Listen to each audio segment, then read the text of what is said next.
آپ کو یاد ہوگا ہم نے 7 تاریخ کو ایک حدیث پڑھی مسند احمد بن حنبل کی، حدیث نمبر 8245۔ رسول اللہ صلی اللہ علیہ وآلہ وسلم نے ارشاد فرمایا، العین حق او کما قال، کہ نظر کا لگنا حق ہے۔ اب جب نظر کا لگنا حق ہے، نبی صلی اللہ علیہ وسلم نے بیماری کا ارشاد فرمایا تو اس کی دوا بھی آپ علیہ السلام نے ارشاد فرمائی۔ آپ علیہ الصلوۃ والتسلیم سے قرآن کریم کی آخری 3 سورتوں کا پڑھنا منقول ہے کہ وہ 3 سورتیں پڑھی جائیں اور پڑھ کر اپنے اوپر پھونک مار لی جائے۔ نبی صلی اللہ علیہ وسلم کا طریقہ یہ رہا کہ آپ اپنے ہاتھوں پر پھونک مارتے اور ان کو اپنے ہاتھوں کو اپنے سارے جسم اقدس پر پھیر لیتے۔ اور ایک روایت میں یہ آتا ہے کہ جب نبی صلی اللہ علیہ وآلہ وسلم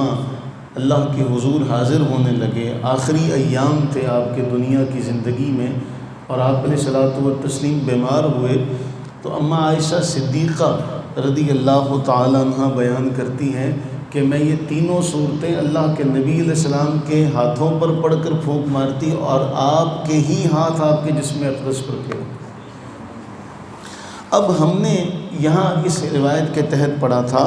کہ رسول اللہ صلی اللہ علیہ وآلہ وسلم نے ارشاد فرمایا، سلسلہ احادیث صحیحہ میں ہم نے یہ روایت پڑھی ہے کہ نظر بد جو ہے وہ پورا کا پورا اونٹ ہنڈی میں لے جاتی ہے اور انسان قبر میں چلا جاتا۔ اب ایک اور ہمارے دوست ہیں، انہوں نے رات کو ایک ویڈیو بھیجی، مجھے یہ حیرانگی ہوتی ہے کہ اہل علم طبقہ وہ ترغیب دلا رہا ہے کہ جی اگر گھر میں اونٹ کی ہڈی رکھی جائے، اور ترغیب کیا دلائی جا رہی ہے جی، وہ ہڈی ایک پوری لے لی جائے، اس کو لوہے سے نہ کھرچا جائے، چھری سے صاف نہ کی جائے، ویسے ہڈی کو صاف کر لیا جائے، اگر اس کو رکھا جائے تو اس میں مکان میں خیر و برکت ہوتی ہے۔ اب یہ تعلیم جب دی جائے گی تو نبی صلی اللہ علیہ وآلہ وسلم فرما رہے ہیں کہ نظر جو ہے وہ پورا کا پورا اونٹ ہانڈی میں لے جائے، جس کی وجہ سے پورا اونٹ ہانڈی میں چلا جائے، آپ اس ہڈی کو برکت والا سمجھ رہے ہیں۔ اور پھر صحیح حدیث میں آیا، نبی صلی اللہ علیہ وآلہ وسلم نے ارشاد فرمایا، جو ہڈی ہے یہ جنوں کی خوراک ہے۔ اس ہڈی کو اللہ تعالیٰ کے نبی سرور عالم صلی اللہ علیہ وسلم نے ارشاد فرمایا کہ یہ جنوں کی خوراک ہے۔ اگر کہیں ہڈی رکھی جائے گی تو وہ تو جنوں کی خوراک ہے، تو جہاں جنوں کی خوراک ہوگی وہاں جن زیادہ آئیں گے کہ کم آئیں گے؟ ایک بڑا اہم معاملہ کہ آپ علیہ الصلوۃ والتسلیم فرماتے ہیں کہ یہ تمہارے جن بھائیوں کی خوراک ہے، اسی لیے ہڈی سے استنجا نہیں کیا جاتا،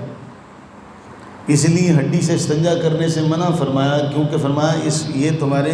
جو جن بھائی ہیں ان کی خوراک ہے۔ اللہ تعالیٰ پتہ نہیں وہ حکمت بہتر جانتا ہے اس بات کو، کیا حکمت ہے اس میں کہ ان کے لیے کیا معاملہ ہوتا ہے۔ بہرحال نبی علیہ الصلوۃ والسلام نے اس کو جنوں کی خوراک ارشاد فرمایا۔ اب آپ گھر میں جنوں کی خوراک رکھیں اور عقیدہ یہ رکھیں کہ وہ یہاں نہیں آئیں گے، اور نبی صلی اللہ علیہ وسلم نے فرمائے کہ یہ نظر جو ہے انسان کو قبر میں اور اونٹ کو ہانڈی میں لے جائے، تو جس کے بارے اللہ کے نبی علیہ السلام نے فرمایا کہ یہ پورا اونٹ ہی لے جا سکتی ہے، اس کی ہڈی کو گھر میں رکھنا اور یہ سمجھنا کہ جی اب خیر و برکت ہو گئی۔ اور اس سے بھی آگے بڑھے تو لوگ ایک اور کام کرتے ہیں کہ جی اگر مکان نیا بنایا جائے تو کہتے ہیں جی وہاں پر کسی جانور کا یا اونٹ کا خون جو ہے اس کو بنیادوں میں ڈال لیا جائے تو وہ بھی خیر و برکت والا کام رہتا ہے۔ اعوذ باللہ، جسے قرآن میں اللہ تعالیٰ حرام قرار دے، بہنے والا خون جو ہے دم مسفوح جسے حرام قرار دے، اس میں برکت کیسے ہو سکتی ہے؟